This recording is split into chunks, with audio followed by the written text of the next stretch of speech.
My माऊली नमस्कार। महान महापुरुषों की जयंतियां मनाने से हमारा चारित्रिक विकास होता है। जयंती पर्व त्योहार मनाने से हमारे बच्चों को आनंद के साथ साथ पूरी जानकारी मिलती है। महान पुरुष छत्रपति शिवाजी महाराज जयंती अभिवाचन करती है। श्रवण किया तो लाइक करना भूलना नहीं। छत्रपति शिवाजी महाराज जयंती। शिवाजी का जन्म वैशाख कृष्ण पंचमी शक संवत 1549 10 अप्रैल 1627 ईस्वी सन को हुआ था। शिवाजी भारतीय ही नहीं अपितु विश्व इतिहास में एक अद्भुत एवं अद्वितीय व्यक्तिमत्व है। उनका जीवन विश्व के समक्ष कर्मण्यता, सच्चित्रता, सांप्रदायिकता, एकता, प्रशंसनीय गुणों का आदर्श प्रस्तुत करता है।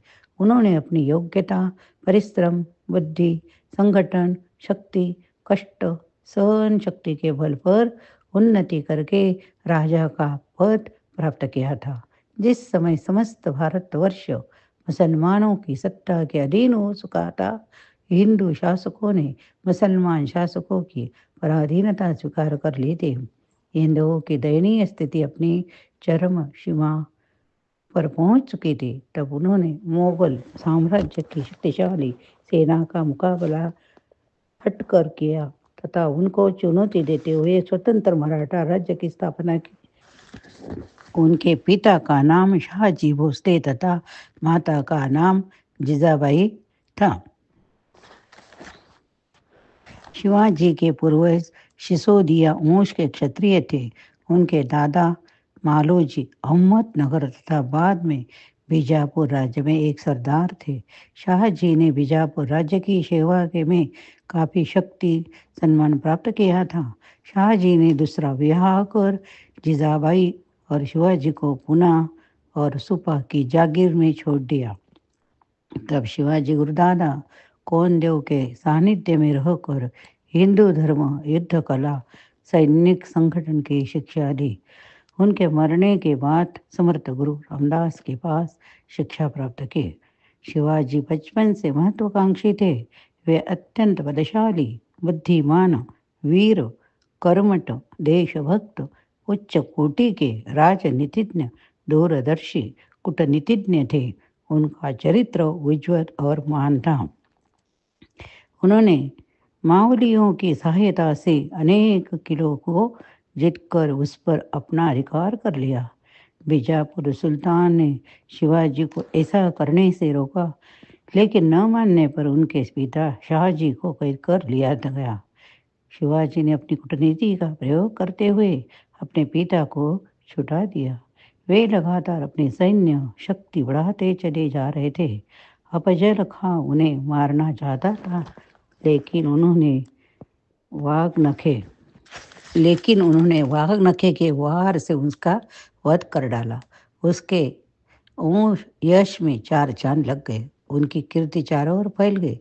इस प्रकार उन्होंने पन्हाड़ा, वसंतगढ़, खिलना, रंगना आदि अनेक किलों पर कब्जा कर लिया। अपने सेनापति तानाजी सूर्याजी की सहायता से सिंहगढ़ पर भी अधिकार कर लिया। लेकिन इस युद्ध में तानाजी को अपने प्राण गंवाने पड़े। इससे शिवाजी को बहुत दुख हुआ। शिवाजी की जब धन का भाव होता है तो दुश्मनों के खजानों पर ही धावा बोलकर खजाना लूट लेते थे। सूरत की लूट में पुर्तगालियों की कोठियों से उन्हें पर्याप्त धन मिला था। उनका युद्ध करने का तरीका बड़ा ही नायाब था। उनकी इस युद्ध नीति का नाम छापामार गोरिल्ला था। इस नीति से उन्होंने मुगल सेनापति शाइक खाना को परास्त किया था। इस युद्ध में उनकी सेना एकाएक आक्रमण करती, नुकसान पहुंचाती और भाग जाती। दुश्मन अचानक आक्रमण को समझ न पाता। इस प्रकार वे अपने अधिकार क्षेत्र को बढ़ा रहे थे। लेकिन जयपुर के मिर्जा राजा जयसिंह की कूटनीति के कारण शिवाजी औरंगजेब के कैद में फंस गए। लेकिन यहाँ भी वे कूटनीति और बुद्धिमानी का उपयोग करते हुए साफ बच गए। इसके लिए उन्हें बीमारी का बहाना बनाना पड़ा तथा मृत्यु पूर्व दान पुण्य करने के लिए मंगवाए गए टिकरों में बैठकर बाहर आ गए। शिवाजी ने अपने जीवन काल में अनेक युद्ध लड़े, किले बनवाए तथा राज्य की समुचित व्यवस्था की। राज्यों की प्रजा को खुशहाल बनाने के लिए उन्होंने खेती, व्यापार, उद्योग धंधों का विकास किया। स्वाभिमान जागृति के लिए बाल गंगाधर तिलक ने स्वतंत्रता संग्राम के दौरान महाराष्ट्र में छत्रपति शिवाजी की जयंती मनाने की शुरुआत की। उनसे प्रेरणा पाकर हजारों देशभक्तों ने स्वाधीनता के लिए प्राण त्यागने का निश्चय किया। आज आवश्यकता है शिवाजी के चारित्रिक गुणों से प्रेरणा देने की और जन जन तक पहुंचाने की जन जन तक पहुंचाने की। छत्रपति शिवाजी महाराज की जय। श्रवण किया तो लाइक करना भूलना नहीं।